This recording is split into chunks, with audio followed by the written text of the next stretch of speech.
Boa noite, pessoal. Meu nome é Mirela Kaila, está no ar mais um Outspod, podcast mais atípico desse Brasil. Minha gente, uma salva de palmas.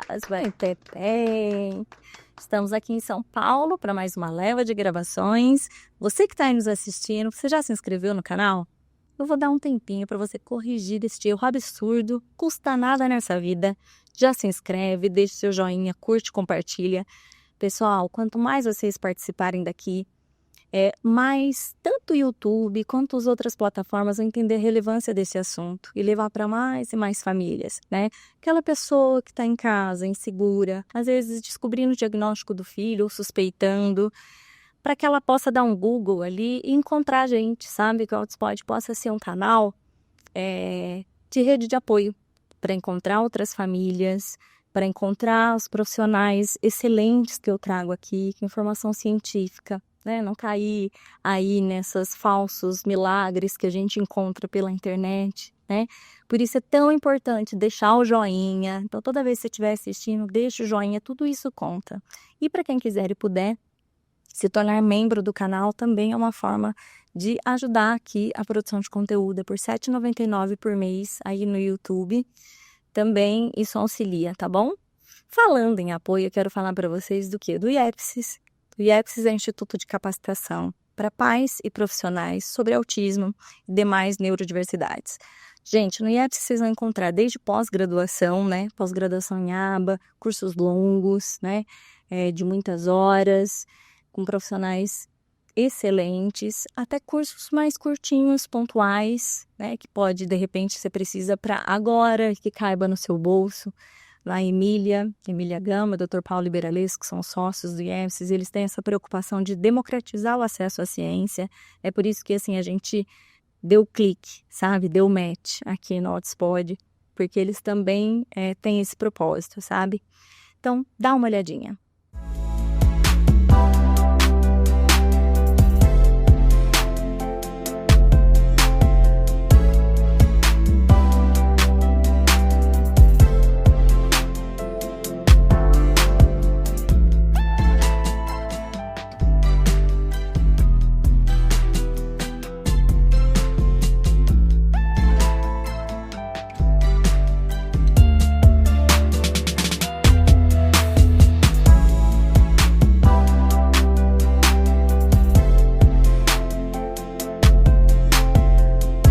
E é isso, não deixe de assistir. Ao longo do nosso bate-papo vai ficar passando o QR Code aqui para vocês acessarem a plataforma e entender qual curso é o melhor para você, qual cabe no seu bolso, qual cabe na fase que você está, né?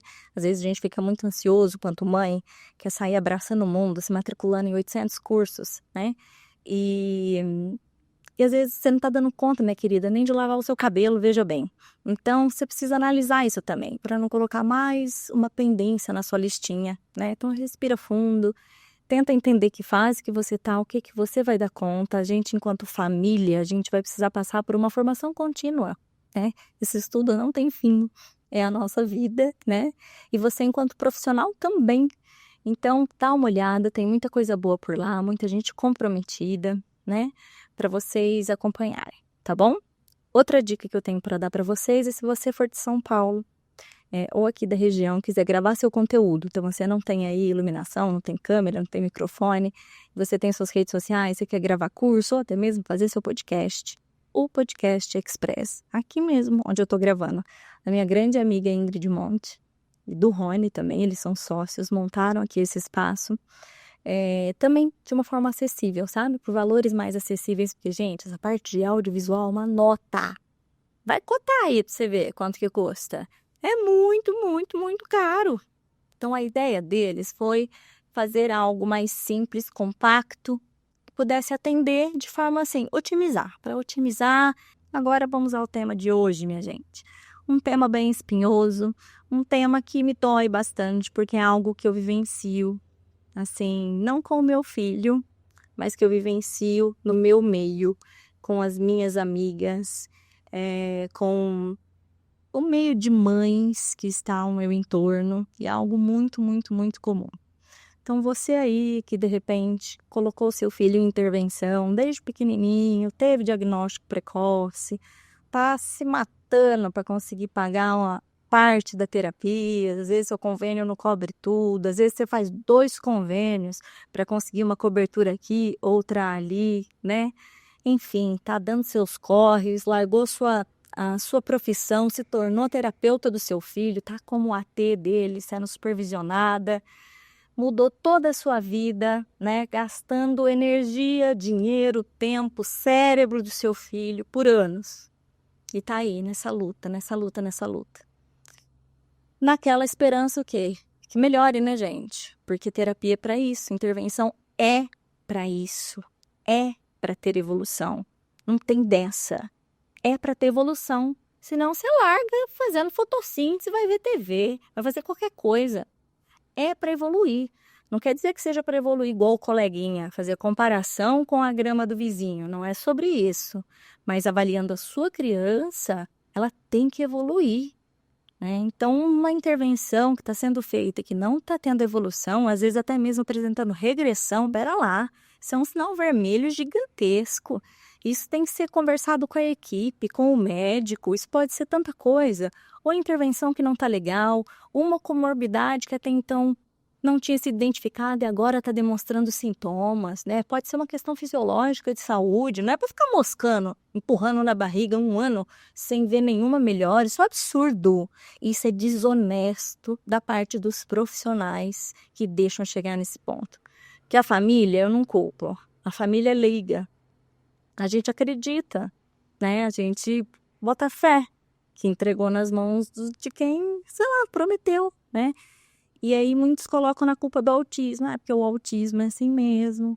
Porque o seu filho tem isso, enfim. Como se aquilo fosse o máximo de capacidade do seu filho. Gente, desacredite nisso, tá? Isso aí é migué da pior espécie, tá? Então, se você tá nessa, de estar lá, na luta, e de repente lá pelos 7, 8, 9 aninhos, você começa a vivenciar comportamentos agressivos do seu filho. Uma piora exponencial do comportamento dele. Sabe? Às vezes autolesivo, às vezes heteroagressivo, gritarias, xingamentos se forem crianças que são verbais. Às vezes aquela criança ainda não é verbal, não estabeleceu uma forma efetiva de comunicação, então ela começa a ter um monte de comportamentos inadequados, e aí pensa comigo, não é mais aquele pinguinho, né, que a gente consegue segurar ali com as mãos, no colo, no abraço. Por quê? Porque às vezes já é uma baita de uma criança grandona, a avó já não consegue com aquela criança, às vezes a mãe é franzininha, tipo eu, que sou micro, né? Meu filho é gigante, e aí a gente realmente começa a ter um problema. O que pode ser isso? Então, a criança, né, de 6 anos para frente, que estava em intervenção, que sempre esteve em intervenção, começa a ter comportamentos agressivos. Para conversar com a gente sobre isso, trazer esclarecimentos, recebam ele com muito carinho. E ele que é analista do comportamento, grande pesquisador, está nessa área há muitos anos. E assim, especialista em comportamentos agressivos mesmo. Sabe aqueles casos bucha? Todo mundo foge. Então o povo foge ou joga para ele. Recebam com muito carinho Rafael Silva. Uma salva de palmas. Obrigado, Mirela. Obrigado pelo convite. É um enorme prazer estar aqui, conversar com você. Ainda mais sobre um tema espinhoso, como você falou, um tema difícil, mas que ao mesmo tempo é comum, né? Você que está entre mães aí sabe que isso acontece com alguma frequência. Então, muito obrigado por eu poder, de alguma forma, compartilhar o que eu vivi até agora em minha experiência profissional, tentar de alguma forma dar alguma luz para alguém, né? Acho que se a gente alcançar uma pessoazinha e conseguir dar alguma ideia, alguma estratégia ou algum caminho, algum lugar para você olhar e tentar chegar lá, acho que já vai fazer a diferença. Então, muito obrigado. Eu que agradeço. Você disse que trabalhou muito com essa faixa etária aí dos 6 aos 12 anos de idade, com esse tipo de comportamentos agressivos, disruptivos. Por que você acha que, de repente, eles apareçam bastante nessa faixa? Sim. Eu não acho que apareça nessa faixa. Eu acho que eles se tornam mais importantes, se tornam mais graves nessa faixa. Eu acho que você, um pouco na sua introdução, falou disso, né? A criança pequenininha, às vezes ela tem ali um rompante, tem ali uma birra, uma crise, tem um tapinha, tem um choro, você consegue lidar com aquilo melhor. Conforme ele vai crescendo, o tapinha não é mais um tapinha, né? É um tapão. Né? Se é um autolesivo, também não é um puxãozinho.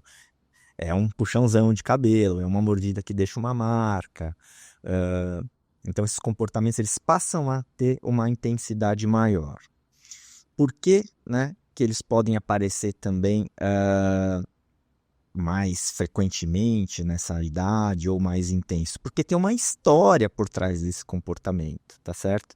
Se o comportamento existe, é porque esse comportamento ele tem uma história de reforço. Esse comportamento, ele, de alguma forma, agressivo, ele foi beneficiado, podemos dizer assim.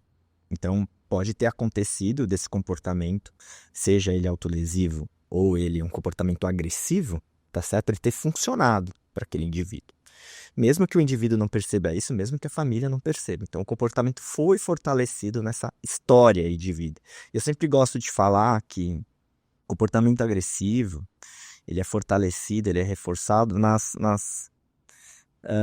condições mais comuns do dia a dia. Não é aquilo, eu vou dar atenção para o comportamento agressivo. Ou ele está chorando, eu vou dar o celular para ele de propósito. Não, são nas pequenas coisas do dia a dia mais comum que esses comportamentos podem ser seguidos de consequências que vão fazer com que ele aconteça mais, entendeu? Então, existe uma história de reforçamento do comportamento. Então, o comportamento às vezes recebeu atenção, às vezes ele conseguiu se livrar do que ele não queria fazer, tá certo?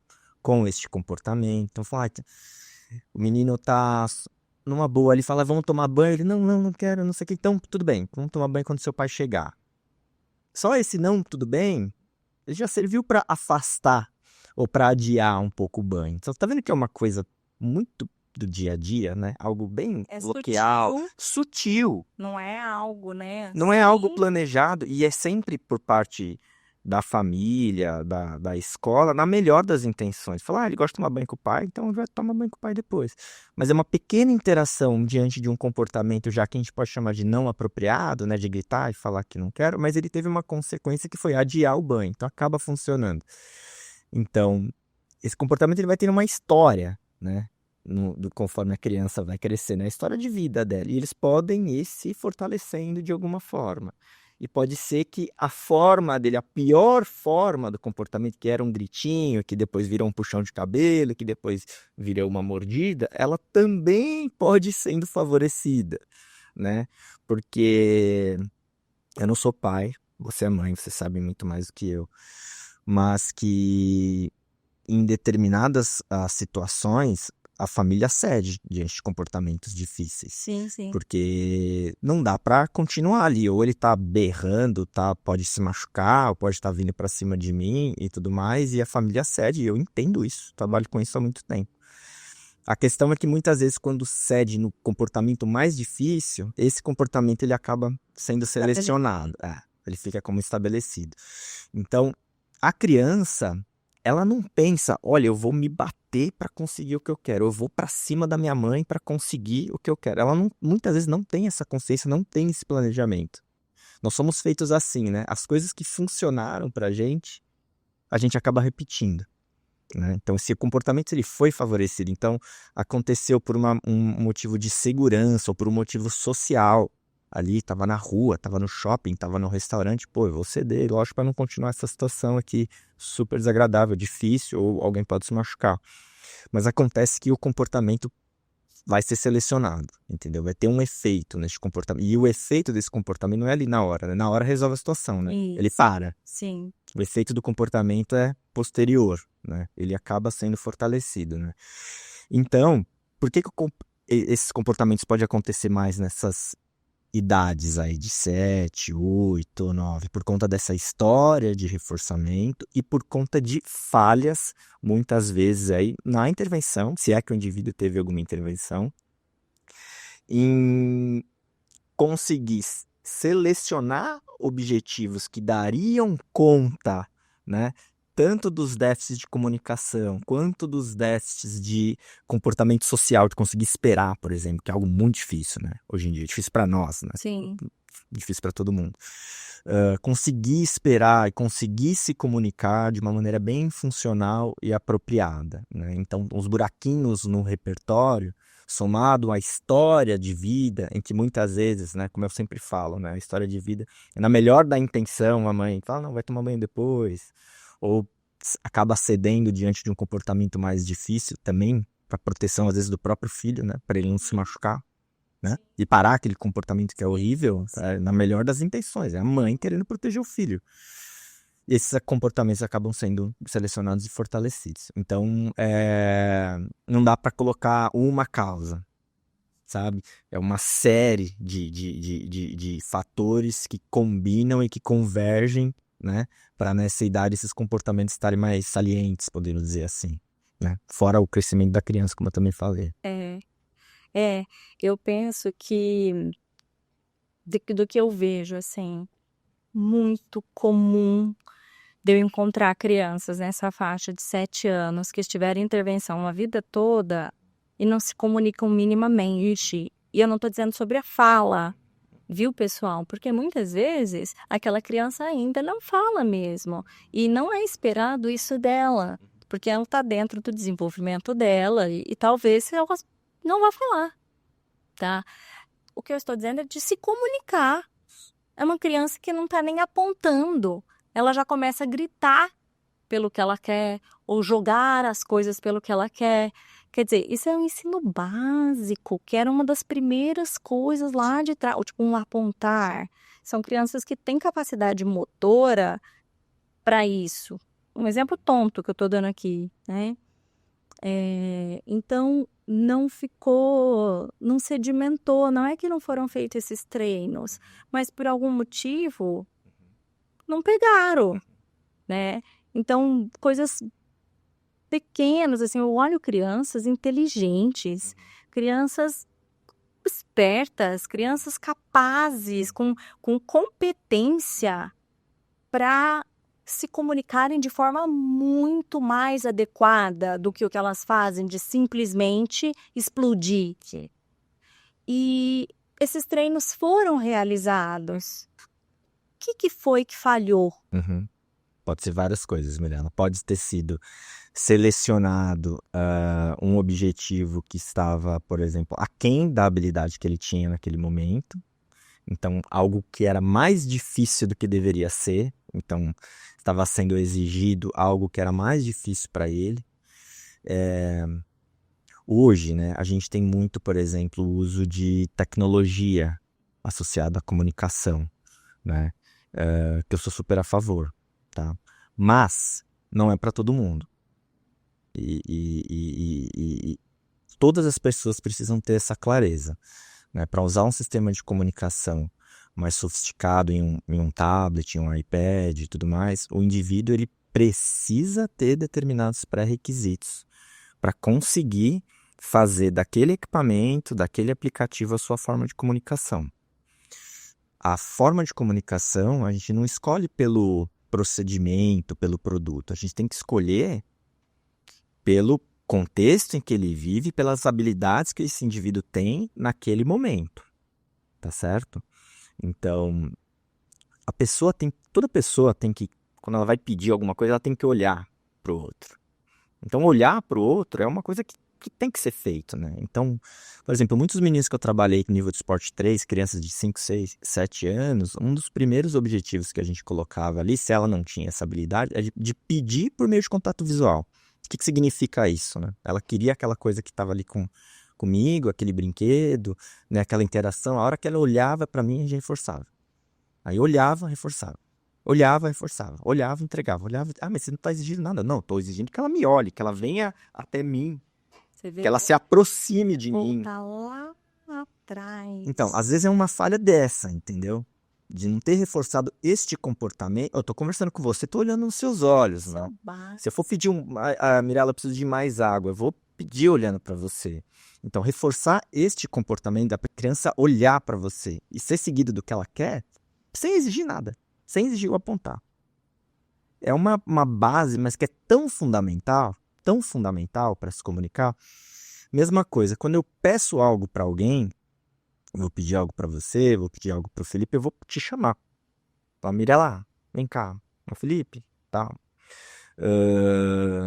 Então, às vezes a criança começa a aprender, né? Coloca-se para ela usar um aplicativo, por exemplo, para ela pedir as coisas que ela gosta, mas ela não aprendeu nem a olhar para pedir, nem ir até a pessoa para pedir, que é o que eu falei do mando por contato visual, e nem chamar a pessoa, cutucar o outro, né? Então ela tá com vontade, sei lá, de fandangos, ela até aprendeu a pedir o salgadinho dela, então ela aperta lá salgadinho, mas não tem ninguém na frente dela, Tipo, entendeu? aleatório. Não tem ninguém na frente dela, porque faltou o repertório de ir até a pessoa, tá certo? Olhar pra pessoa, muitas vezes chamar a pessoa, cutucar, sabe? A gente gosta muito de ensinar, tocar no ombro, tocar no braço. Claro, se a criança fala, ensina a chamar pelo nome, né?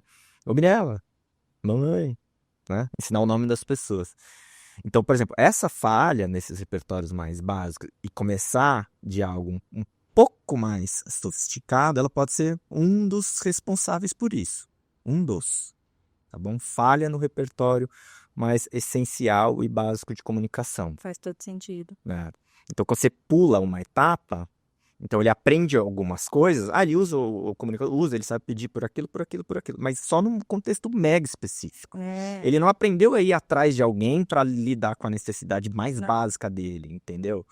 E aí, você tirando pai e mãe, que entende absolutamente tudo, Tudo. quando é criança, a gente já sabe, coloca em qualquer outro contexto, aquilo ali é completamente nada. Ninguém entende nada, ninguém... você não é pro mundo. O que eu gosto de como eu gosto de pensar, né? Que eu sempre trabalhei muito tempo com esses meninos, nível Sport 3, né? Vamos dar esse nome. Ele aprender o poder, né? Ou a importância do outro, da outra pessoa. Que ele só vai conseguir as coisas com a outra pessoa. Então, a gente fala muito de o terapeuta virar o reforçador, né? O terapeuta ser o reforçador. Então é isso, a criança tem que ir até atrás da pessoa para conseguir as coisas. A gente tem que ensinar isso, né? E a gente tem que reforçar, fortalecer e consequenciar esses comportamentos de ela olhar, e de ela vir até você, e de ela olhar e ir até a pessoa que está com algo que ela queira e poder chamar essa pessoa. Então, essa interação primeira de se aproximar, de fazer a pessoa olhar para ela, se não for ensinado isso, se isso não for fortalecido, não vai acontecer. Porque senão, se ela se vira sozinha, pra que ela vai atrás de... Exato. Ela vai se resolver do jeito dela, se virar do jeito dela. Ou quando ela não conseguir, ela vai dar os chiliques, os gritos, da forma que for para ser atendida. E aí, quando já começa a aparecer esses comportamentos que podem, eu estou dizendo aqui que são por vários motivos. Não dá para colocar na conta de ninguém. Isso. Tá certo?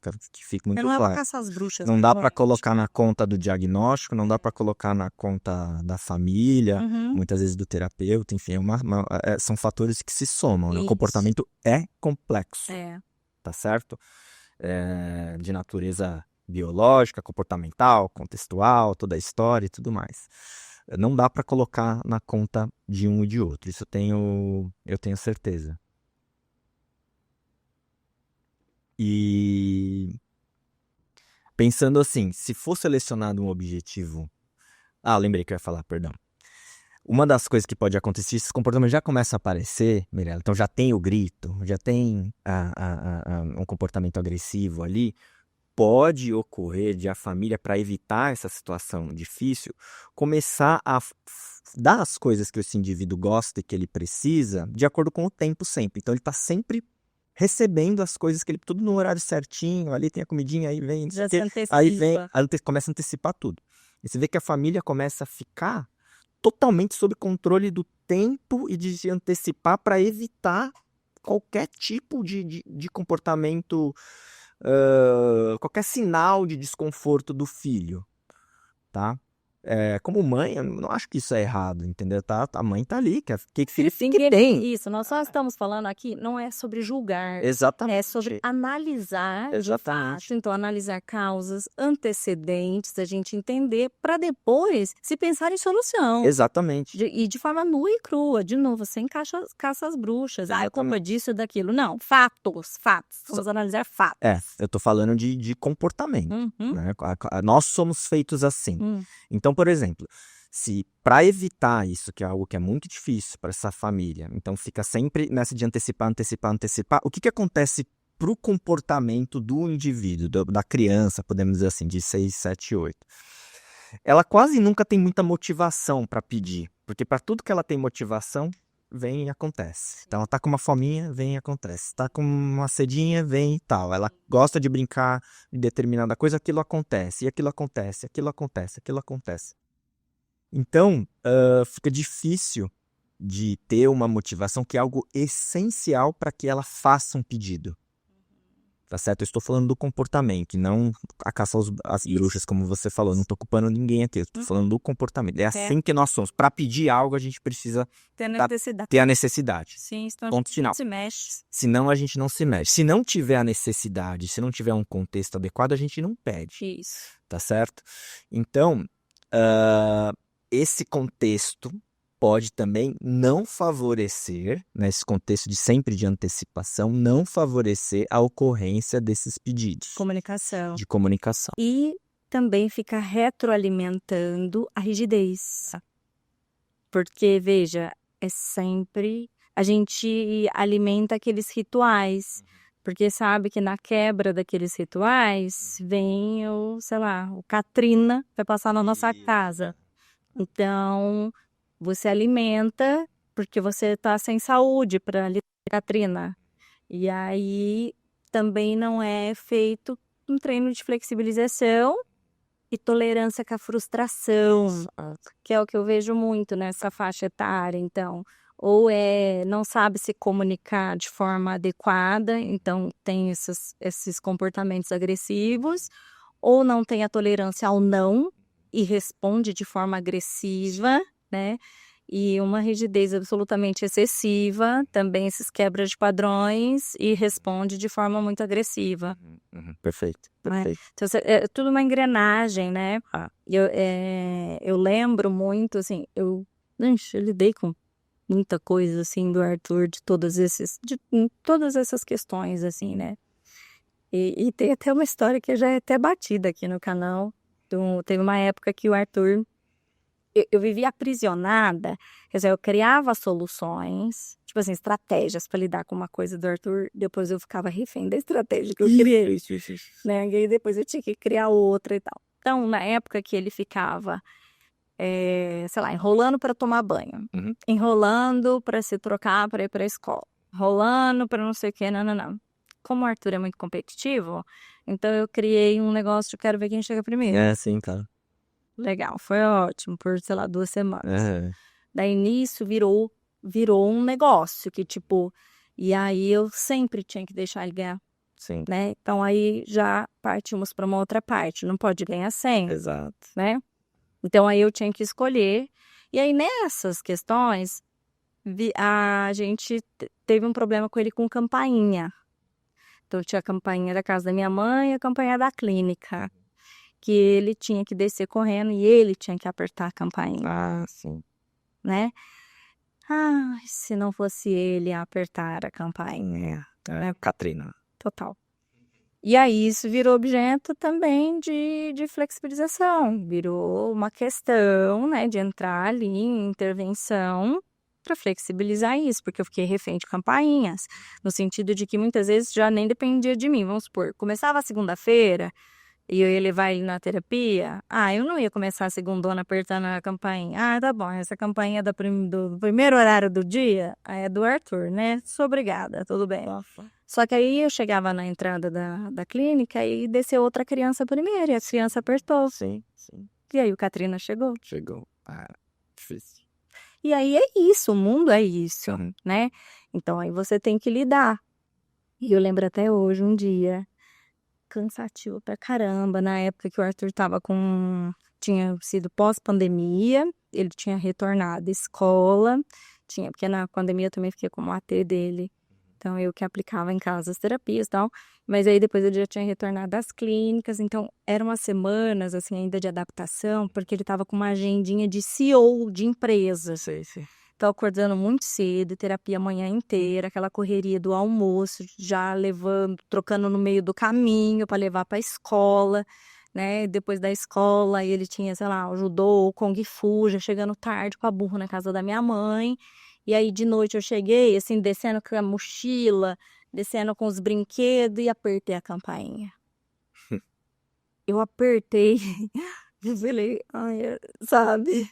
Eu não queria ter apertado essa hora da noite, entendeu? Eu não ia brigar por aquela campanha. Sim. Aí começou. Aí já vem minha mãe lá de dentro, que ele gritando, né? Eu tinha que apertar a campainha, eu não sei o que, não. E aí ele entrava num looping que não adiantava, por exemplo, eu deixar, falar, não, vai lá, filho, desculpa, aperta você. Não, tinha que voltar todo um percurso, porque não é lógico, né?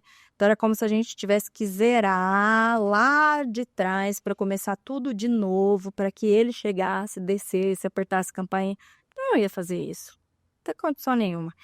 E aí minha mãe lá de dentro, por que você foi apertar a campainha uma hora dessa? Você sabe que o menino... Falei, eu não planejei, mãe. Pode respirar, Rafa. Como eu respirar? Calma.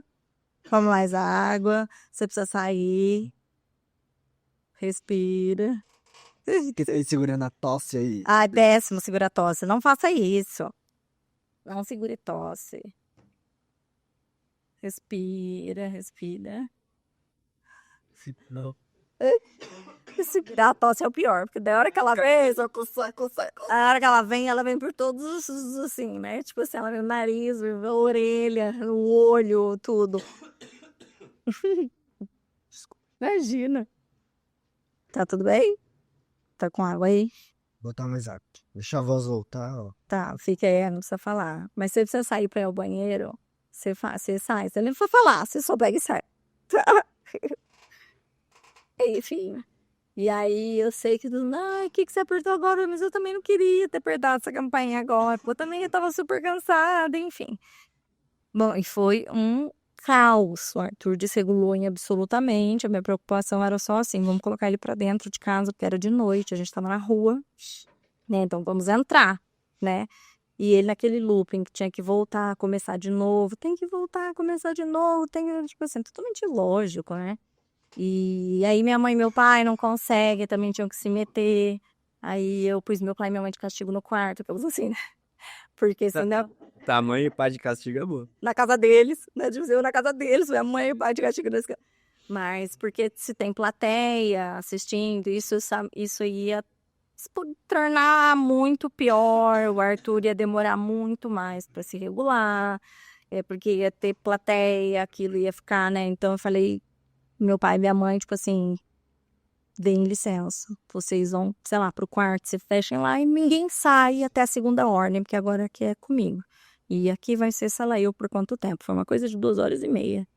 Uau. Porque meu filho, ele é facinho, facinho, gente. Facinho, facinho. E de descontrole, de gritaria, de não sei o que, nananã e tal. Enfim, mas lidei e era aquela coisa, você foi, não dá pra voltar atrás, e acabou, né? Tipo, Então, nesse exemplo, você vê que essa história ela foi construída aos pouquinhos e sempre na melhor das intenções. É a primeira campanha da manhã, deixa ele tocar, entendeu? É assim, gente. é sempre assim. Não tava planejando, você só queria ter um dia tranquilo ali. Exato. Isso serve para todos os outros comportamentos. Todos. Tem uma exceção? Tem. São os casos mais raros de todos, que são quando os comportamentos são... Não, você recompõe. Você recompõe, estamos gravando. Dá uma pausa. Dá uma pausa. Vai lá no banheiro, dá uma andada. Será que se comer alguma coisa ajuda? Pra descer? Não, é que eu acordei com dor de garganta hoje. Hoje. Tá muito gelado? Não, tá bem. Comer coisa abaixo, tá? Não, tá bem. Tá bem. É só coceirinha de garganta. Aqui é beleza. Tô aqui a beleza assim. E aí começa a dar uma coisa e aqui. Meus, segurar a tosse. Ela vai vir, cara. E aí vem Vai. desse frior. Só não é pior que segurar espirro. Eu fico assim, engolindo saliva. Só não é pior que segurar espirro, depois também o espirro vem, parece que, tipo, explodiu teu cérebro, tá com hemorragia por dentro. Tipo, vem na pressão. Foi pra dentro. A pressão que vem, parece que explodiu tudo lá dentro. Acho que agora foi. Tá. Você tá dizendo que só tem uma exceção. Só tem uma exceção, que é a menor parcela dos casos, que são quando os comportamentos, eles são tecnicamente, tá? Depois eu explico, mantidos por reforçamento automático. Tá, tudo bem. Que é quando esse comportamento, tô falando aqui de autolesivo, ocorre, não é por conta de ele exato, querer algo que ele não conseguiu, ou de o comportamento não ocorre para ele se livrar de nada, não é também para ele conseguir a atenção de alguém. Simplesmente algo quando o comportamento ocorre, algum tipo de alteração sensorial. Ou seja, a gente descarta tudo que é de fora, todas as vontades dele de querer e de não querer algo. Sobra o quê? Somente o corpo, né? O comportamento e o próprio corpo. Né? Quando alguma propriedade, alguma alteração sensorial deste comportamento é suficiente para manter ele ocorrendo. Que é estimulante para ele, né? De alguma forma, sim. Algo acontece, é difícil dizer exatamente o que, né? Então a gente, tecnicamente, chamando de reforçamento automático, e é quando nada que é de fora, não é porque ele quer algo que ele não quer, que vai ser a causa desse comportamento, né? Alguma coisa, algum tipo de alteração sensorial que é suficiente para manter aquele comportamento ocorrendo. Eu gosto de explicar assim. Aí sim, a gente não tem essa explicação do dia a dia que a gente está falando agora, né? Igual a história da campainha que foi muito aos poucos, né? E todos os outros, a história do banho que eu falei, vai tomar banho quando seu pai chegar, tudo isso. Esses casos são diferentes, mas eles são a minoria da minoria. É muito raro. Mas no geral, é sempre na melhor das intenções, como o caso da campainha, que isso vai acontecer. Eu vou voltar lá naquela sua pergunta, né? Por que isso acontece? Uma outra questão que eu vejo que é comum é a falta de ensinar a criança, né, geralmente, a dizer que não quer alguma coisa. Eu vejo muito, ensina ele a pedir isso, aquilo, mas não ensina ele a dizer que eu não quero algo, ou que eu quero uma pausa, ou um descanso. E eu tô falando disso porque eu vejo, eu tô falando porque também no último estudo que saiu de 2023, uma revisão de literatura sobre análise funcional. A análise funcional é um procedimento que é essencial para você descobrir o porquê que o comportamento agressivo está ocorrendo, tá certo? Nesse estudo, aí, com milhares de análises funcionais que foram feitas, né, apareceu como o porquê mais comum, quando você olhar isolado entre as funções, de os indivíduos não saberem dizer que não quer algo, não saberem pedir por um tempinho, pedir um descanso. Isso é interessante. Isso foi e apareceu nesse estudo. Quando você olha para as funções, o que é função? Né? Função de comportamento agressivo é quando ele quer algo, né, e acaba se batendo porque isso funcionou no passado, acabou conseguindo o que ele queria. Quando ele quer atenção, isso acabou funcionando para ele conseguir atenção, o comportamento funciona para conseguir atenção. Ou quando ele quer se livrar de alguma coisa, tá certo? Ou alguma combinação desses, ou o reforçamento automático que eu falei. Quando ele não quer alguma coisa, ele não sabe se comunicar eu quero uma pausa agora, eu não quero mais estar aqui com você nesse momento, preciso de um descansinho, eu não quero fazer essa tarefa aqui agora, ou eu quero ir tomar banho quando meu pai chegar, tá certo? Eu quero tomar banho depois quando o papai chegar. Conseguir evitar alguma coisa, atrasar ou eliminar alguma coisa por meio da comunicação é uma das maiores falhas, e isso aparece mesmo nesses estudos aí de ponta. Então, se a criança não aprende a pedir por uma pausa, pedir para trocar, dizer que não quer, e você aceitar isso. Às vezes eu falo, tem que ensinar ele a dizer que não quer. Mas mesmo no meio da tarefa, eu falo, claro, mas ele está fazendo a tarefa. Eu falei, mas você está ensinando ele a se comunicar. Se você continuar com a tarefa, ele vai dar um outro jeito de se livrar das tarefas. Ele vai tampar a cara, vai para trás, e pode acontecer outra coisa pior, né? Pode começar aquela escalada de comportamento, né, de agitação e culminar em comportamento agressivo. Quando ele engaja nesses comportamentos de se irritar, de ir para trás, se jogar no chão, ele já está atrasando a tarefa, tá vendo? Então, tem que ensinar ele a dizer que não quer fazer a tarefa naquele momento e você aceitar aquilo, você reforçar. Então, ele está deixando de fazer aquela tarefinha que você colocou para ele fazer? Ele está, mas você está ensinando ele a se comunicar.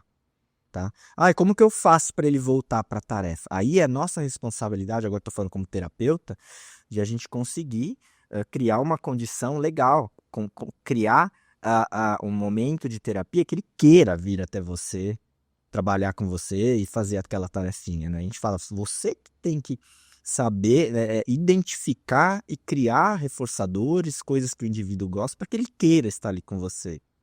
Então, essa é a nossa responsabilidade, de achar coisas legais que ele gosta, que são particulares dele, tipo de interação, de brincadeira, seja lá o que for, para que ele volte depois a querer trabalhar com você.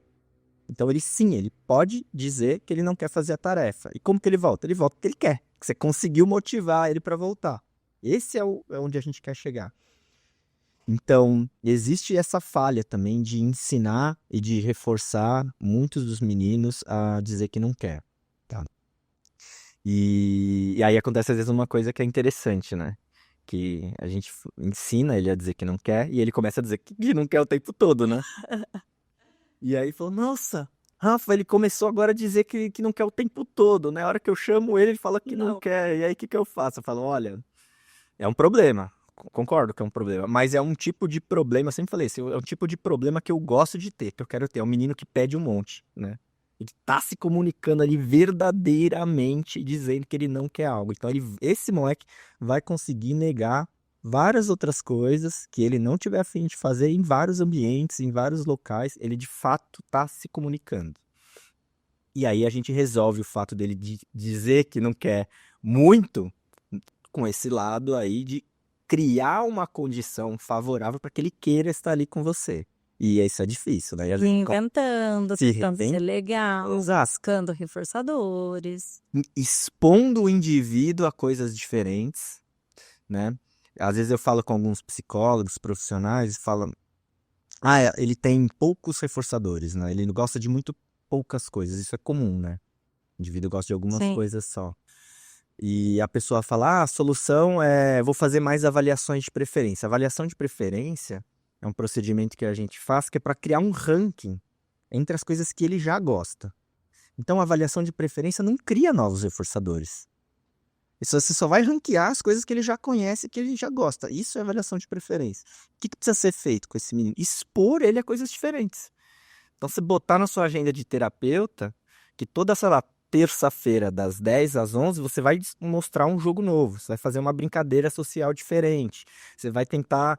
eu vou fazer origami com ele. Eu vou brincar com água. Eu vou botar uma luz aqui e fazer uma balada. Toda terça-feira, das 10 às 11, eu vou colocar coisas diferentes para fazer. Você vai fazer uma lista, fazer um brainstorm, muitas vezes junto com a mãe ou com outros terapeutas. Putz, vamos pensar em um monte de coisa para... Vamos ver se ele gosta, Funcionar. que pode funcionar, e coisas que ele nunca viu. E você expõe de novo, expõe de novo. Isso. Se você cria uma rotina de expor, ele e uma rotina mesmo, uma tarefa, algo que vai na sua agenda. Às vezes vai envolver comprar coisa, né? Sim. Ou simplesmente, né, procurar no Google ali brincadeiras sociais, coisas para fazer com papel. Mas isso demanda trabalho do terapeuta. Isso. Demanda trabalho da equipe. Fazer essa organização e colocar na agenda do terapeuta e da criança que uma determinada hora vai ser só para expor coisas diferentes. É assim que a gente vai descobrir coisas novas que ele pode gostar. E essas coisas poderão ser reforçadores, né, em determinadas situações. E são essas coisas que ele passou a gostar, que ele passou a conhecer, que a gente vai fazer a avaliação de preferência, entendeu? Então dá um trabalhão encontrar e produzir novos reforçadores. Mas precisa ser feito. Precisa ser feito. Então, Porque senão você fica muito limitado. Você fica do jeito que estava. Exato. E aí fica isso, então. Mas eu vou ensinar ele a dizer que não no meio da tarefa? Sim. Ele precisa aprender a se comunicar. Essa é uma das funções mais básicas, eu dizer que não quero alguma coisa e a gente respeitar.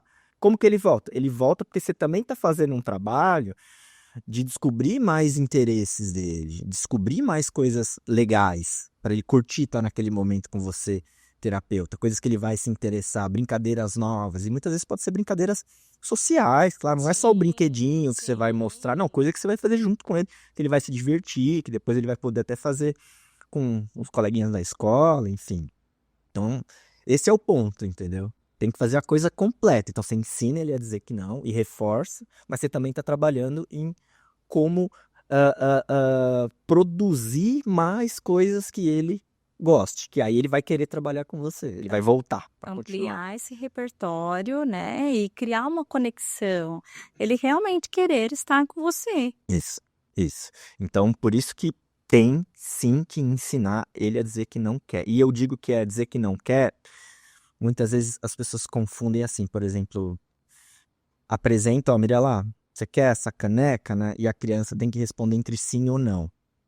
Isso é diferente responder quando você recebe algo, alguém te oferece alguma coisa. Você dizer que você quer ou não quer, você negar, é diferente esse repertório de quando eu estou no meio de uma interação, por exemplo, falando com você, e a minha motivação aqui é fazer outra coisa, né? Eu quero sair daqui, eu quero ir no banheiro, e eu consegui dizer que eu não quero mais estar aqui, eu preciso de uma pausa. Porque é uma coisa que está na sua frente, a motivação dela ela não quer isso, ela quer outra coisa, ela diz que não. É diferente do repertório de ela estar vivendo algo, ela está fazendo a terapia, ou ela está numa situação social, ela dizer que ela não quer e que ela quer um tempinho só para ela, por exemplo, que é um descanso. É esse repertório que a gente tem que ensinar. Dele conseguir dizer que não quer algo, tá certo? Algo que está acontecendo, ou que vai acontecer. Isso vai evitar um monte de comportamento interferente. Então essa falha do dizer que não quer também é algo que acontece. E eu fico pensando, isso é muito mais comum do que se imagina, tipo, né, assim, da gente, cara, muitas vezes, até mesmo para aquela criança que já se tornou verbal e que se manifesta, a gente passa uma vida tentando ensinar a criança a falar, se expressar, se comunicar. E aí, a hora que ela se expressa, a gente ignora e fica nessa de demanda dada, demanda cumprida. Então. É um contrassenso. É um desrespeito em absoluto. Um desrespeito. Porque eu já vivenciei isso muito com meu filho, né? Então, poxa, o menino tá expressando de forma adequada, verbalmente, sem quebrar as coisas, sem brigar. Não quero, não tô gostando. Tá chato, que ele nesse grau. Mas tá chato, eu não quero fazer isso. Não, mas o combinado é fazer. Se você não fizer, aí você não vai fazer tal coisa. Cara, isso é chantagem. Você tá de sacanagem comigo? É complicado. Sabe, assim? Então, os profissionais estão muito... não estão capacitados, né, Rafa? Pessoal muito cru. E é difícil porque ao mesmo tempo que nós temos que ouvir a voz dessa criança, quando ela dizer que não quer, e a gente reforçar, porque a gente está ensinando ela a se comunicar, a gente também tem que conseguir ensinar ela a seguir as instruções, né? Fazer o que tem que ser feito, porque vai ser importante para ela, que ela vai conquistar coisas legais no futuro, vai aprender, E a gente também vai ter que passar a negar também algumas vezes quando ela pede, né? Que é fundamental. Então Equilíbrio. é equilíbrio. Tem que ter um equilíbrio. E uma leitura mais até do que isso, de naquela fase, qual é em hierarquia, o que é mais importante para a criança. Exato. Entendeu? Então, naquela fase, se ela já cumpre as demandas, a questão não é essa, ela finaliza as coisas. Então, sei lá, vai ser a forma de se expressar. Ou então, não, naquela fase, aquela criança não está finalizando nada do que é passado. Então, você vai ter que ser mais firme nisso, entender se o que você está passando está muito difícil. Então, de repente, baixar um pouco para que ela consiga ter aquela satisfação de cumprir as demandas, né? E misturar tudo de novo. Você tem um raciocínio clínico da coisa, porque não dá para você abraçar o mundo. Sim. Então, você avaliar naquele momento Isso. o que é mais importante. Perfeito. É exatamente assim, é assim que tem que ser feito. Porque qual que é o guia da intervenção? É o PEI, é o PIC, né? Plano de Intervenção Comportamental. Numa criança pequena, ela tem que aprender a dizer não e a gente reforçar. Depois de um tempo, né? Ela vai dizer muito não, porque eles dizem muito não, né? Depois que ele aprende, a gente vai ter que ver quais as brigas que a gente quer comprar, entendeu? Principalmente a mãe, a família, entendeu? Isso. Então tem coisa que é melhor negar de uma vez, né? Do que ele evoluir ali e ter um problemão e acabar cedendo no pior momento, né? Então, a criança mais velha que já diz esse não, tem que saber dosar, né? Que briga que você quer comprar. E ele vai ter que aprender, assim como eu e você e todos nós temos que aprender a ouvir não e lidar bem com o não, né? Exato. E é vivenciando essa experiência, né, de você pedir algo e não poder ter isso várias vezes na sua vida que a gente começa a aceitar isso melhor, né? Então, conseguir lidar com uma negativa somente passando por negativas, né? Conseguir lidar com a perda de algo muito legal somente passando por essa experiência algumas vezes, né? Que isso vai ser mais fácil, né, para o indivíduo. Então, quando você diz naquele momento ou naquele momento da vida do indivíduo, é o PEI, ou PIC, como eu gosto de chamar, plano de intervenção comportamental, que vai ser o guia, tá certo? Então, para você saber se você tem que negar mais, por exemplo, ou você tem que reforçar mais os nãos, isso tem que ser descrito como um objetivo de intervenção que é baseado na avaliação do repertório dele atual, né? A gente sempre compara o indivíduo com ele mesmo. Então, esses momentos de você reforçar mais ou reforçar menos, expor mais a negativas e tudo mais, todo esse fio condutor vai ser sempre qual? As habilidades que ele tem naquele momento, que são aí descritos objetivos para que ele consiga dar sempre um passinho à frente. Então vai ser sempre o PEI que vai dizer, né, se a gente vai ter que ensinar ou não agora, ou se ele vai ter que completar as tarefas até o fim, tá? Primeiro, tem que garantir toda a parte de comunicação, que é mais essencial. Dizer que não, pedir o que quer, pedir por atenção, pedir por ajuda e conseguir aí a aceitar as negativas também. Geralmente isso é feito meio junto, né? Então primeiro a gente reforça o pedido, reforça, depois a gente já começa a atrasar um pouco o pedido de propósito. Ah, beleza, que legal que você quer isso e tal. Dá uma, tá, espera um pouco e aí reforça. Tá? Que você vai aumentando a tolerância, a latência Vai ali entre, né, o Isso. pedido e você cumprir, Isso. dizer o pedido. Isso. E às vezes para um menino com, né, um indivíduo com menor repertório, a gente ajuda ele a entender que o que ele pediu ele vai ter, às vezes com um timer, às vezes colocando uma tarefinha ali, então ele pediu bonitinho, falou, legal, então encaixa isso aqui, por exemplo. Vamos dando um exemplo qualquer. Depois que ele terminou aqui, ó, beleza. Então você começa a atrasar a entrega desse reforçador aos poucos. O menino que pede muito para sair, né, para terminar a tarefa, né, quando ele já aprendeu e nós estamos comemorando que ele já aprendeu, só que ele está pedindo toda hora, às vezes a gente faz um tipo de combinado com imagens. Ó, você pode pedir 3 ou 4 descansos por hora. E aí ele tem que se virar com aquelas figuras de descanso dele. Se ele pedir todos nos primeiros 5 minutos, Depois. ele vai ter que continuar ali, entendeu? Legal. E aí você já começa a ensinar ele a ter um pouco de autocontrole, entendeu? Putz, se eu gastar todas as minhas fichas agora, depois eu vou ficar um tempão sem descanso. Então tem várias formas com suportes visuais, de tempo, de figuras, que a gente vai dando suporte, né, para o indivíduo entender que ele sim, ele vai ter o que ele quer, mas vai ser um pouquinho depois, um pouquinho depois. Isso. E uma outra coisa que é associada a isso, que, por exemplo, negar alguma coisa não significa que ele não vai ter acesso a nada, né? Então a gente precisa ensinar também, isso é bem difícil, tá, Mirella? Tipo, ele, por exemplo, o menino é doido para ir na padaria lá fazer um lanchinho especial e ele conseguiu, né? Pediu bonito, poderia ir, só que na hora de ir uma chuva lascada, não dá para ir. Ele vai ter que lidar com aquela frustração que é muito difícil. O que a gente tem que fazer? Tentar oferecer outras alternativas que sejam viáveis, né? E ajudar esse indivíduo a engajar nisso, né? Então, toda negativa, ela pode ter alguma alternativa. Não vai ser a mais legal do mundo? Putz, não vai. Mas a gente tem que tentar ensinar e dar suporte e ajudar para o indivíduo engajar nessa outra alternativa que pode ser legal também. Putz, não dá para ir na padaria agora porque tá chovendo. Se a gente fizer uma pipoca e fazer um cineminha aqui, o que você acha? E amanhã, quando tiver sem chuva, a gente vai lá. Então, pensar em alternativas que sejam viáveis e sempre expor o indivíduo diante de uma negativa e qual que são as alternativas.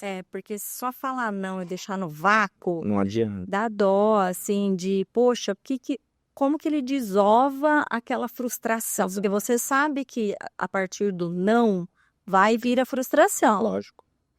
Então, você tem que ter um plano de de manejo ali daquilo, assim, de dar alternativas do que, olha, eu sei que você quer isso, não é possível, ou mesmo quando você vai negar, Exato. né? Eu quero meu tablet agora. Uhum. Então, tipo, e você já fez um combinado, ele já usou o máximo de vezes que poderia, por exemplo. Então, você sabe que vai vir o Katrina. Não adianta você só falar não e largar e vai de lá. Não adianta. Não é assim, né, Rafa? Inclusive, isso é feito, né? Igual a gente está falando de expor a frustração de modo planejado. Acho que esse é o tema aqui.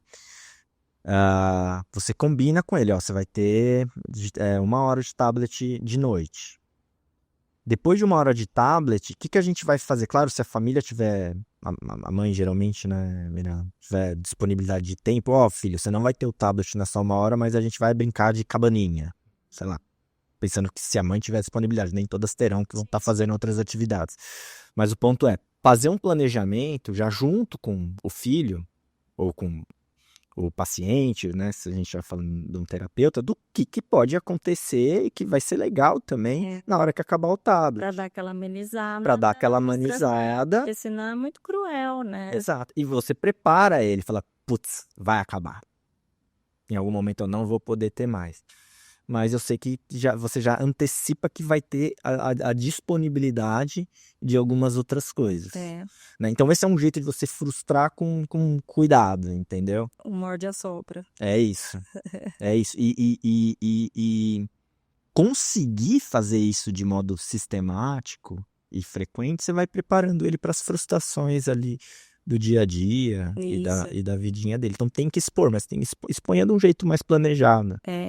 Por isso que é tão importante isso que você falou, de não só fazer avaliação de preferência, de fazer uma ampliação, né, desse rol de preferências, porque você precisa ampliar a quantidade de possibilidades que você vai ter para utilizar de cartas na manga, porque senão te faltam, você já é muito restrito. Exato. E o que ele tem? Se ele tem o tablet aqui e o resto aqui, nossa, é uma distância muito grande de equivalência. Então, você precisa mesmo se esforçar para achar outras coisas. É um processo que pode ser demorado, às vezes te surpreende, mas pode ser demorado, né? Mas eu falo que até esse processo também vai trabalhando essa dessensibilização e flexibilização. Porque eu vejo assim, o meu filho, tudo que eu apresentar de novo para ele, por esporte, ele vai falar não. Não interessa se vai ser legal ou não. Não. Ele vai falar que não. Aí eu vou ter que apresentar algumas vezes para ele, dizer que sim e depois gostar, entendeu? Exato. E é uma coisa assim, sempre. Sim. Com tudo que o Arthur ama hoje, eu não sei quantas vezes raios eu expus esse moleque. Isso. Em formas diferentes, apresentação em momentos diferentes, contextos diferentes. E é engraçado que às vezes eu tento retomar isso com ele. Eu falo assim, você lembra? Porque, tipo, sei lá, você odiava isso, falava que odia ele. Ele fala assim? Aí ele pra me irritar. Eu tenho vontade de esfregar a cara dele. Que ele fica assim, odeio aquela coisa. Eu, tipo, que odeia, moleque? Você nem conhece, sabe? Então, porque, por exemplo, ele tem os assuntos que ele gosta. Então, por muito tempo, o hiperfoco dele foi de dinossauro. E foi uma fase que me ajudou muito com muita coisa, mas depois foi muito exaustiva, a ponto de eu usar a economia de fichas, assim, não economia de fichas, mas eu falava, ó, você tem 10, dá umas fichinhas para ele, em branco. Você tem 10 vezes por dia para falar comigo de dinossauro. É isso. Foi a mesma coisa que eu falei do descanso. Isso. Então, acabou. Só amanhã. E aí ele ainda ficava tentando negociar comigo. Mas é que eu tenho mais 2 coisas. Tinha uma ficha, 2. Falei, então você escolhe a mais legal. Perfeito. Mais 2. Escolhe a mais legal. Ai, mas mãe, Arthur, eu não queria nem estar ouvindo a última. Eu já tô por aqui. Aqui, ó. Entendeu? Eu sou meio aba raiz. Tô brincando. Eu sou, tipo, criação meio raiz. De falar... Como que é? Não sou muito doce, vamos dizer. E eu ainda dizia, né, tipo assim, eu só tô aguentando porque eu sou tua mãe. Uhum. Porque qualquer outro coleguinha tem um suporta mais, chato pra burro. Uhum. E aí eu dizia assim, filho, você quer estar junto com as pessoas, você quer que te escutem, mas você tem que fazer essa avaliação, tá chato pro outro, e mesmo assim você quer. Você quer porque é legal pra você, mas tem que entender que é só você, alecrim dourado, entendeu? Perfeito. Não tá legal pro coleguinha. Ai, mas isso aqui. Então foi toda uma desconstrução, né? Depois eu aumentei muito. Fui aumentando o rol de coisas do dinossauro, fui pro dragão aqui. O dragão, aí cobras, monstros, bichos, sempre assim, né? Coisas nesse sentido. E tudo que era muito diferente disso que eu ia apresentar, tipo assim, sei lá, filho, Harry Potter, nossa, odeio. Meu, você nem sabe, moleque, o que é Harry Potter. É um bruxo, legal. Eu não gosto de bruxo. Não gosto de bruxas. Nada a ver. Odeio bruxas. Ele fala desse jeito. Ele fala igual eu falo, porque eu sou assim também. Ai, que vontade de esfregar a cara dele. E aí ele se opõe absolutamente. Tipo, e aí vira uma questão toda vez. Tudo que é novo pra ele, sabe? Então, aí por exemplo, o dinossauro, ele não teve resistência, mas teve alguns outros assuntos que eu fui mostrando pra ele e que ele não gostava. E aí, o videogame e joguinhos e até coisas de YouTube me ajudaram a ampliar um pouco. Perfeito. Legal. Porque, por exemplo, os jogos de videogames, eles tinham, sei lá, robozinho. Eu não ia conseguir apresentar um robô. Ele falou, nada a ver esse robô. Mas daí no joguinho ali, ele se abriu para um robô, tinha uns joguinhos de palitinho. Sim. Sabe assim, os negócios, tipo assim, eu nunca ia fazer um palitinho. Não esperava, né? Num joguinho de abelhinha, né? Então, eu fui conseguindo, Sim. né? E aí, só que ele ainda tem essas oposições. Então, às vezes, vai crianças lá em casa, os amiguinhos dele estão jogando videogame. Aí tem lá, parece assim, o joguinho do Sonic. Aí todo mundo assim, vamos, Arthur. Não, odeio o Sonic. Ele nunca viu. Então, nem sabe. Ele nem se permite, Uhum. entende? E aí, então eu percebo todas as outras crianças, conhecendo ou não, elas se permitem explorar mais. O Arthur é sempre muito fechado. Só que aquela turminha tá com ele faz muito tempo. Ele é um reizinho que fica mandando todo mundo, as pessoas obedecem. Então tá, só que ele vai sofrer muito fora dessa bolha. Ele sofre toda vez, toma esculacho. E tem que tomar esculacho mesmo, porque o mundo é desse jeito. É assim, né? Simples assim, entendeu? Então, eu fico vendo ele, e eu falo isso pra ele, tento explicar, né? Do tipo, Arthur, não é só sobre você, meu filho. Se você quer os outros perto, você tem que fazer um pouco do que o outro quer. Sim. Então, tem uns amiguinhos que vão direto. Minha casa tá sempre cheia de molecada. Que bom. Então, tem uma amiguinha dele, a Maria, que tá sempre lá em casa, né? E às vezes o meu marido busca ela na casa dela e leva de volta, né? E às vezes ele já brincou, já veio, e ele tá com preguiça, né? E não quer ir lá levar junto, acompanhar. Sei. E eu falo, você vai, é sua amiga. E aí hoje eu ainda tento falar pra ele, primeiro porque ela é menina, você tem que cuidar. Você é o amigo dela. Você não ia querer ficar andando com o pai, com a mãe dos outros por aí, pra cima e pra baixo. Seu amigo. Tá? Sem o seu amigo. Então, e ele assim, não ia me importar. Para de mentir, teu. Eu falo, me erra que essas mentiras da Eda tudo. E outro, você tem que cuidar dela. Você é um amigo. O homem tem esse papel de cuidador. Então, você não achou super legal que a Maria veio? Não achou muito bom que teu pai foi lá buscá-la? Então, você vai junto levá-la de volta. Não é venha nós ao vosso reino, meu queridinho. Você começar com essas graças tuas, sabe o que vai acontecer? Nós não vamos mais buscar amigo teu nenhum. Tá? Ou você acompanha e preste esse seu papel, porque eles têm essa dificuldade de olhar o outro. Se colocar no lugar do outro. Provavelmente pra ela, ia ser muito mais legal se ele estivesse junto. Né? Aí eu peguei e falei assim, vem cá, porque ela vai com meu marido. A Maria dorme em casa, tá sempre junto ali com a gente.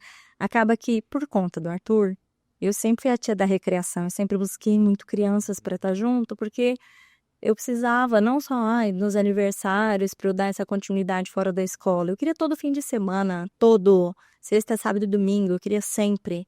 Então, quem quer sempre tem que fazer acontecer. Então, eu estava sempre fazendo amizade com as mães, fazendo um bolo da tarde lá em casa, convidando tal, buscando e levando as crianças. Então, hoje eu tenho muita amizade, a molecada tá sempre na minha casa. Que coisa boa. E aí, eu peguei e falei assim, Má, vem aqui. Você não ia querer que seu amigo te acompanhasse? Sim, né, tia? Falei, você ouviu, Arthur? Que ela quer ele. Eu tô com preguiça. Tô nem aí. Pode colocar seu chinelo, você vai acompanhar a sua amiga.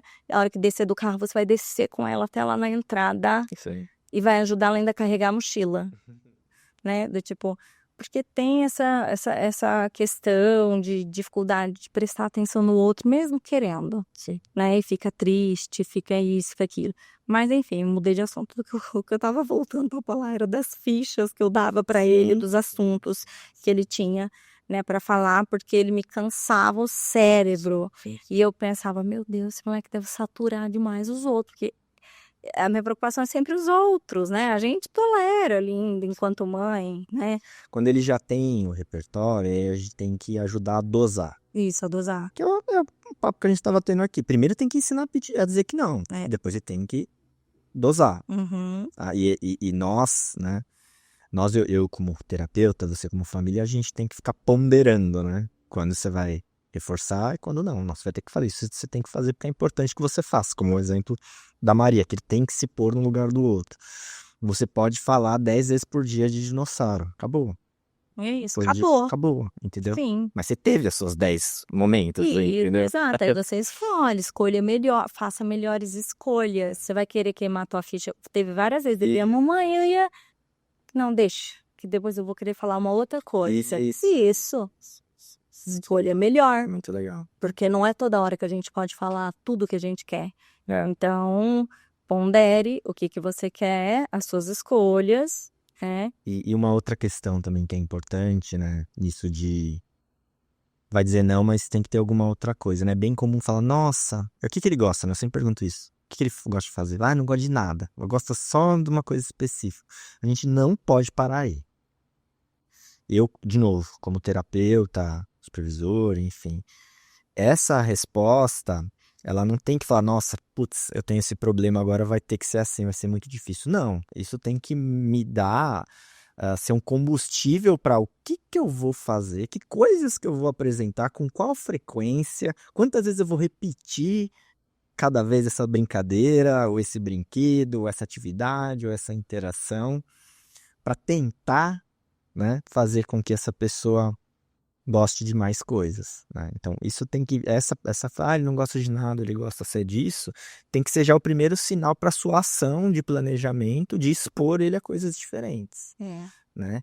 E aí dá trabalho. Como eu falei, às vezes você tem que comprar, às vezes você tem que pedir, você tem que preparar o material, você tem que preparar a brincadeira, né? Isso vai exigir tempo, vai exigir trabalho, mas é somente por conta deste trabalho organizado, pensado, repetido, que você vai criar as oportunidades para que ele passe a gostar e interagir de mais coisas. Sim. Não é de primeira. Nossa, comigo, pelo menos, gente. Nunca foi de primeira, nem de segunda, nem de terceira. Se a pessoa que nunca facilitou minha vida foi meu filho e também nem das terapeutas dele. E ele é muito de falar, não gostei e tal. Não gosto dos brinquedos. Você é chato, quero ir embora. Aqui tá chato. Mas você não gostou de tal coisa? Até foi legal, meu filho tá na minha casa. Ele é assim. E é isso, ele se expressa, né? E tá se expressando. Isso, e aí você, aí como mãe, vai dosar, né? Quando que fala, tá bom, filho, beleza, vamos embora. Ou não, fica mais um pouquinho. Isso, exato.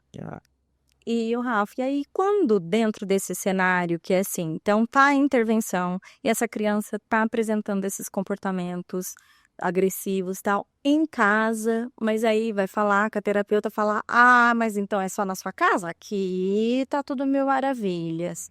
O que você acha desse cenário, dessa resposta, enfim, desse contexto? Sempre o tratamento, estamos falando mais aqui de autismo, né? No Autispod, ele é individualizado. Não tem jeito. Posso estar falando nível de suporte 3 com deficiência intelectual e outras comorbidades. Eu tô falando do menino que é só autista, nível de suporte 1, que tem as suas dificuldades ali. Enfim, o tratamento é individualizado. Então, é necessário entender por que esse comportamento está ocorrendo diferente nesses dois contextos. Se o comportamento está ocorrendo de forma diferente nesses dois contextos, é porque estão lidando, né, fazendo coisas diferentes. Isso. Nós somos bem fruto ali do nosso Sim. ambiente, ali, com as pessoas que a gente convive, das coisas. Então é preciso entender o que o pessoal da clínica está fazendo e o que está acontecendo em casa. Nós nos comportamos de modo diferente em locais diferentes. Eu estou aqui com você, com a minha camisa, tomando a minha aguinha, eu com os meus amigos, né? Tá tomando uma cervejinha, por exemplo, de chinelo, é outra coisa, né? Sim. Nós aqui fora do microfone vamos estar falando de música, que a gente Isso. gosta, de outra coisa. Mesma coisa, a pessoa com autismo, ela vai se comportar diferente de acordo com o contexto. Então precisa se entender, e aí vou ter que ser técnico aqui, e avaliar a função desse comportamento, né? Se o comportamento ele está ocorrendo aí na sua casa, você está tendo que lidar com esse comportamento difícil, é porque esse comportamento, ele, de alguma forma, ele foi favorecido. Mesmo sem a gente perceber, e como eu sempre falo, esse fortalecimento desse comportamento na história de vida é quase sempre na melhor das intenções. É nas interações mais comuns do dia a dia. Tipo, putz, deixa ele tocar a campainha agora de manhã. É esse sentido. Então, precisa se entender, Mirella, qual que é a função desse comportamento. Se esse comportamento ele está dando certo ainda, podemos dizer assim, né? E por isso que esse comportamento continua a ocorrer. Tá? Então, vai precisar olhar para como que esse comportamento está sendo... O que acontece, né? Depois que esse comportamento agressivo ocorre, o que acontece antes? Vai ter que olhar de uma maneira mais pormenorizada, tá? Quando a gente fala aí de nível de suporte 3, por exemplo, geralmente, tá? Geralmente, esses comportamentos agressivos, eles ocorrem no lugar, né? Eles entram no lugar das respostas de comunicação mais apropriadas, tá? Então, muitas vezes é falta de comunicação, tá? E muitas vezes é a soma da falta de um repertório de comunicação apropriado, com também a dificuldade de lidar com a negativa, é o conseguir esperar, né? Muitas vezes isso é bem comum, sabe, Mirella? Desses comportamentos ocorrerem mais frequentemente por conta dessa falta de comunicação associada à dificuldade de esperar. Às vezes são rituais também, né? Tem comportamentos que são ritualísticos, né? E se você quebra esse ritual, o indivíduo também acaba engajando em comportamento agressivo. Isso também é complicado, é difícil de lidar. Então, quais são os rituais que ele vai poder manter ali, né? Que tudo bem que não vai fazer mal para ele, nem mal para ninguém, não envolve outra pessoa. Esses rituais ele pode fazer. E quais são os outros que a gente vai ter que quebrar? Porque vai afetar a vida de uma outra pessoa, é prejudicial para ele de alguma forma. Então, tem que se olhar o que está acontecendo dentro dessa casa, né? Se o comportamento está ocorrendo lá, né?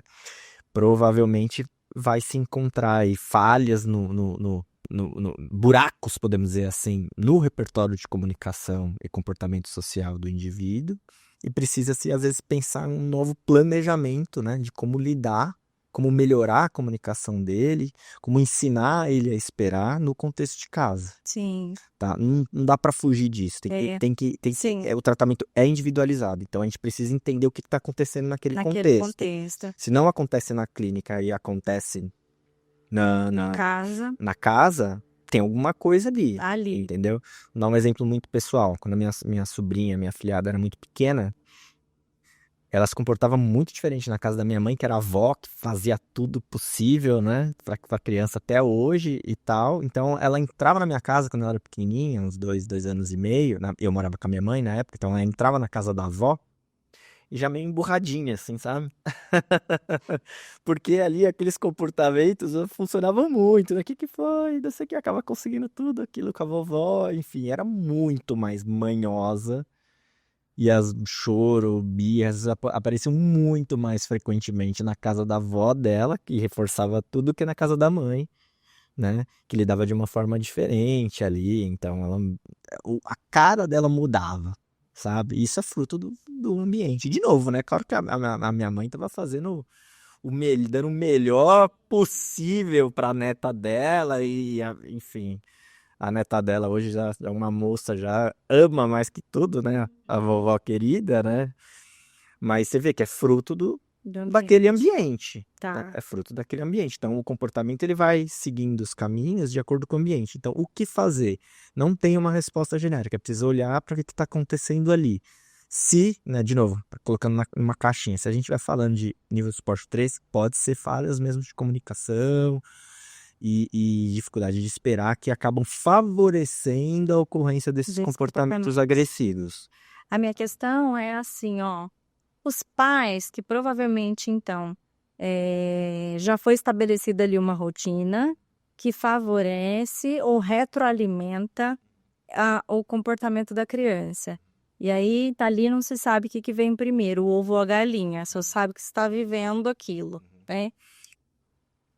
Eles muitas vezes não vão conseguir passar isso para o terapeuta, ainda que se dê aquela folhinha de antecedente, durante ou consequente. Vai virar uma pilha de papel. Tipo assim, às vezes até a alimentação, o jeito que você vai alimentar os dados, não tem uma clareza. E até porque quando se chega nesse ponto, a fragilidade emocional, assim, tá todo mundo com comportamento disruptivo. Às vezes os pais estão mais disruptivos até que a própria criança. Exato.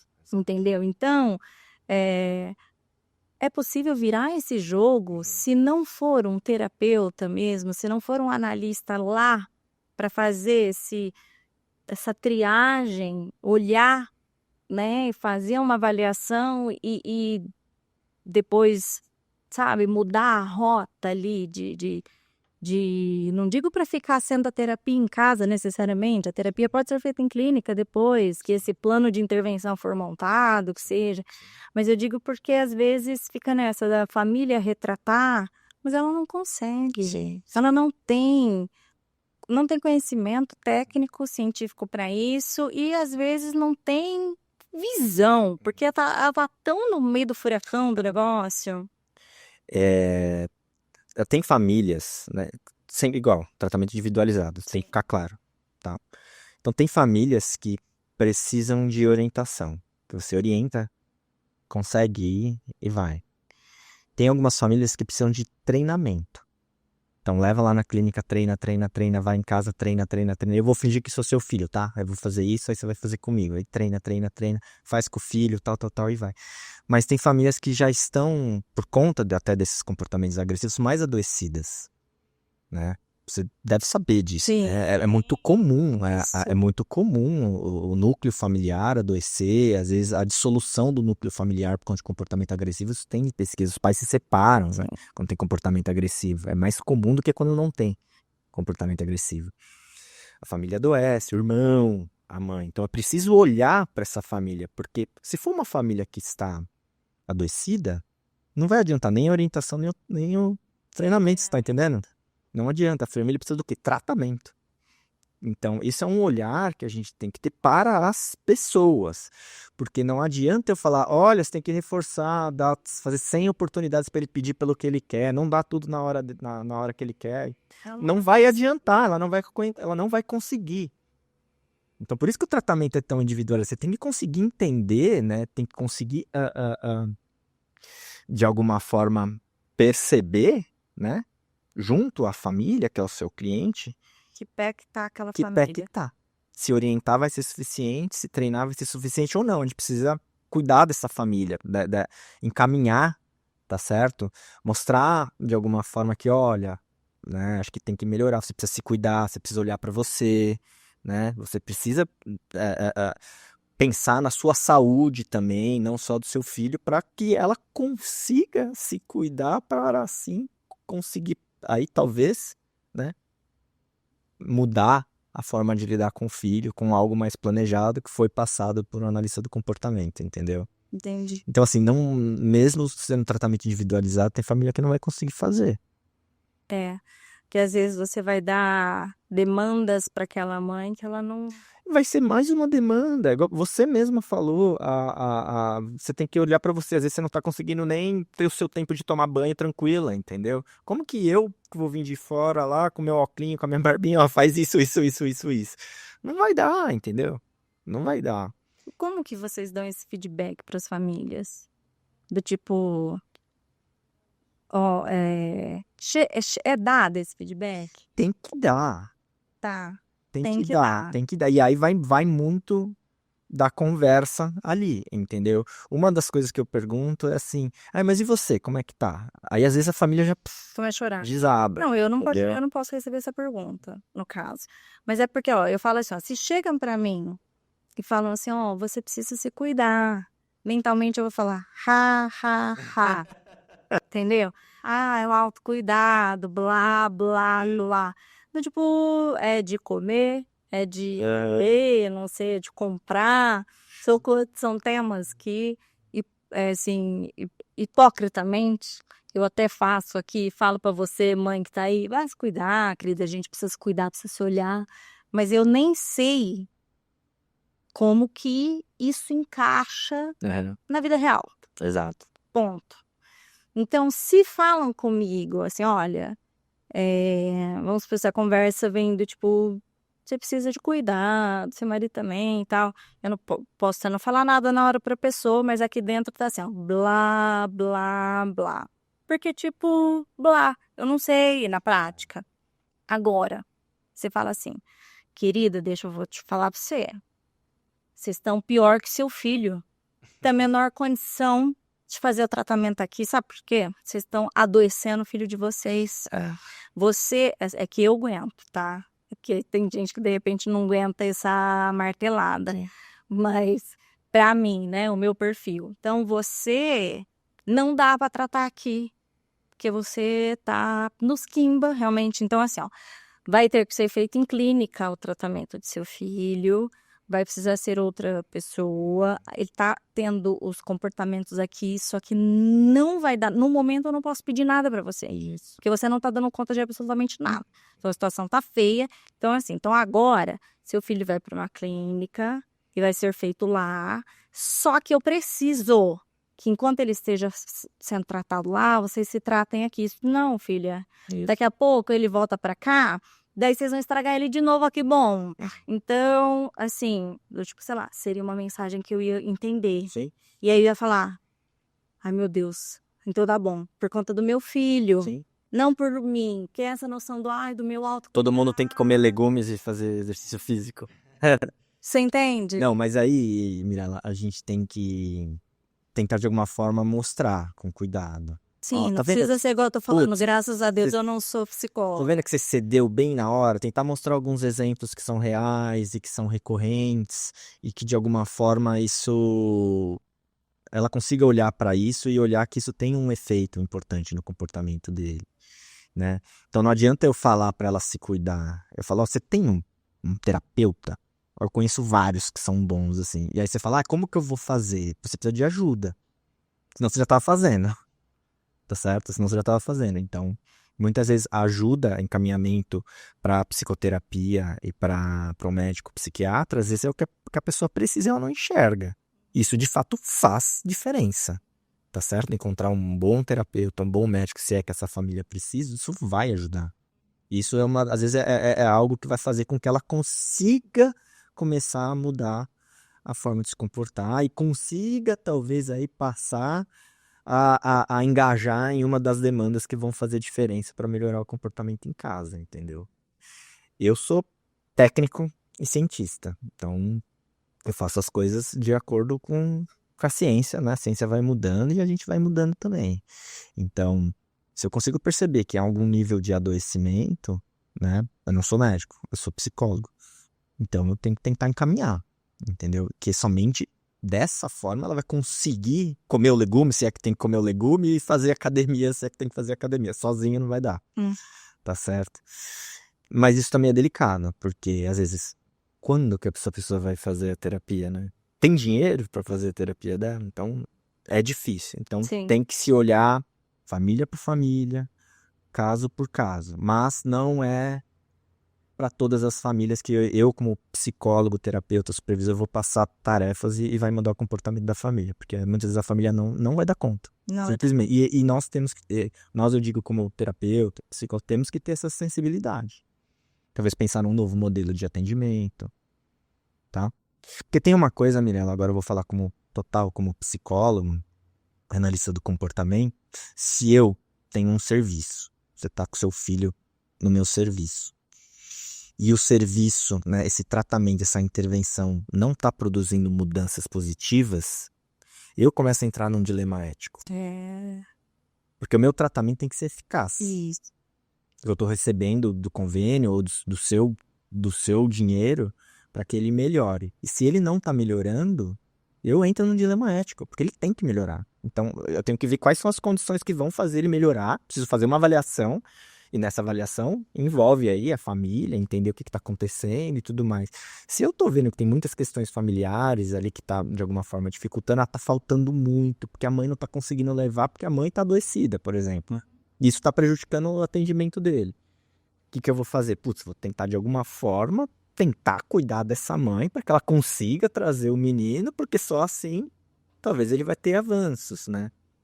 E o último do último caso, se não tem avanço, eu não consigo mudar, eu, de acordo com o meu código de ética, eu vou ter que encaminhar o caso, entendeu? Porque o meu tratamento que eu estou recebendo para isso não está funcionando, né? E às vezes eu tenho que falar isso, sabia?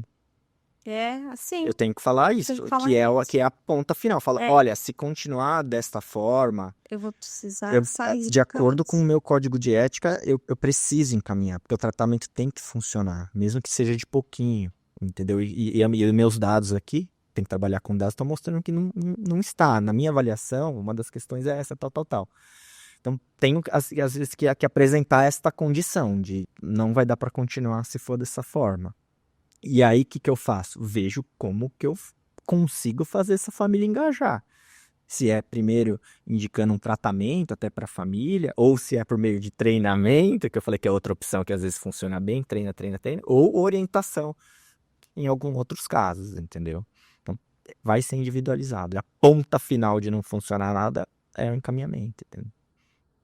Que é o que muitos profissionais às vezes não fazem. Não fazem. Fica empurrando com a barriga aí 1 ano, 2 anos, a criança sem nenhuma evolução. Fica colocando a culpa aí ou no autismo, ou na criança, ou na família, sei lá que raio, que coisa, mas não larga o osso. Eu como professor do aula de pós-graduação e como consultor clínico hoje, eu falo assim, análise de comportamento é difícil pra caramba. Quanto mais você estuda, é uma ciência, quanto mais você estuda, mais você percebe que tem mais um monte de coisa para aprender. Mas se você que é terapeuta agora, tá começando, que já é supervisor, coordenador, seja lá o que for, a primeira coisa que você tem que aprender são os códigos de ética. Porque é ali que tá a solução, às vezes, da maioria dos problemas. Seja eu como psicólogo, o código de ética do psicólogo, tenho o código de ética do analista do comportamento.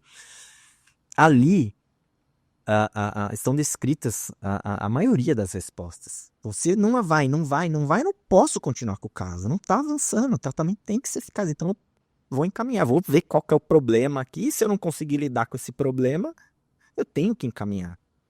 Então, assim, agora, se tiver algum analista do comportamento aí me escutando, boa parte das soluções, né, dos problemas, elas vão estar descritas ali no código de ética. Então, aprenda, né, o código de ética da sua profissão. Se você é fono, se você é TO, eu como psicólogo, e existe também esses códigos de analistas do comportamento de algumas instituições disponíveis para download, inclusive em português. Que aí você consegue sair dessas situações difíceis, né, do que fazer. Isso faz muita diferença.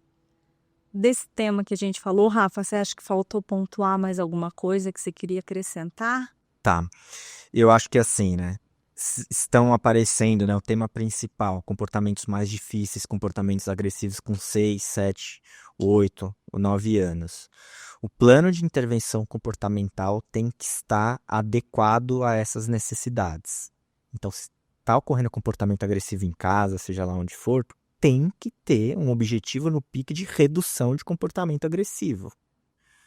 E não se reduz comportamento agressivo do nada, se reduz ensinando novas coisas. Então tem que ter na descrição do plano de intervenção comportamental quais são as habilidades, quais são os objetivos, né, as habilidades que ele vai ter que adquirir que vão mitigar a ocorrência desses comportamentos agressivos que nós estamos medindo. É preciso ter um protocolo de conduta, que é como que a gente vai lidar com esse indivíduo para ele ficar bem. E se ele ficar mal, como que a gente vai lidar também, para lidar sempre da mesma forma e evitar o reforçamento desses comportamentos agressivos. E esse protocolo de conduta, essa forma de lidar com ele, da casa é um, da escola é outro e da clínica é outro. Tá? Eu gosto de falar de protocolo de conduta, que é como a gente faz o indivíduo ficar super feliz e produtivo. Tá. Se você conseguir fazer isso com que ele produza e se sinta bem e fica legal, tá perfeito. É a forma como você vai usar os reforçadores, que ele consegue ficar ali com você e produz, tá? E também nesse documento, nessa forma de lidar com ele para ele produzir e ficar legal, se começar a dar uma coisa errada, ele fez uma cara feia, o que você vai fazer para tentar desacelerar e não fazer com que ele suba? E se ele escalar para o comportamento mais difícil, como que você vai lidar com isso com segurança? Então, eu acho que essa é uma lição, entendeu? Tem que ter esses objetivos definidos, tem que ter um plano de ação, objetivo de redução, os objetivos de aquisição, tem que ter descrito como lidar com esse indivíduo para ficar seguro para a família, para o indivíduo. Tem que ter essa estrutura, que é o que vai garantir. É um planejamento. Isso. É um planejamento. E ele é individualizado, como tudo, e ele é, de algum modo, técnico. Precisa ter essas condições para melhorar o comportamento do indivíduo aí, que agora está mais complicado nessas agressões, esses autolesivos. Perfeito. Rafa, eu queria agradecer demais a sua presença aqui, nesse bate-papo. Legal, obrigado. Vou te usar mais vezes aqui no Hotspot, se você topar. Eu já digo agora que eu topo. Eu amei. Muito obrigado, Mirella. Acho que tem muita coisa pra gente falar ainda. Nossa, eu acho que, assim, vai ser... Acho não, eu tenho certeza que vai ser de grande valia pro pessoal que estiver em casa assistindo, assim, sabe? Porque não é todo mundo, né, que consegue ter acesso ao Rafa Silva, mais de seu, não é mesmo? Mas pelo menos você consegue aqui ouvir toda essa orientação, todas essas explicações dele, e isso dá um norte para você, onde você estiver. Se você estiver, sei lá, no Pará, se você estiver no Mato Grosso, se você estiver, enfim, muito longe, muito distante, mas essas informações são o primeiro passo, esse esclarecimento nosso enquanto mães. Sim. Do que esperar, do que pedir, do que exigir, Exato. do que a gente observar no atendimento que está sendo feito com o nosso filho, né? Porque para a gente não ficar assim, ao léu, né? Jogada, né? E de novo, gente, a evolução ela precisa existir. Intervenção sem evolução, isso é inadmissível. Inadmissível. Não é para ficar esperando, não é para esperar, não é para esperar. Esperar mais isso, não, deixa eu pôr ano que vem, mais um ano. Não é para ficar esperando, isso tem que ser questionado, isso é para ser revisto imediatamente. E quando a gente está falando de comportamentos agressivos, isso aí passa na frente de todos os outros objetivos, sabe? Então você tem lá, sei lá, vários objetivos. Não, aí apareceu o comportamento agressivo, hierarquicamente isso assim, toma a dianteira. Sabe? Isso precisa ser levado com urgência, tá? Então não esperem, não subestimem a capacidade da criança e do adolescente, enfim, do filho de vocês. Se informem, tá bom? E eu espero vocês até o próximo episódio. Um beijo, tchau, tchau.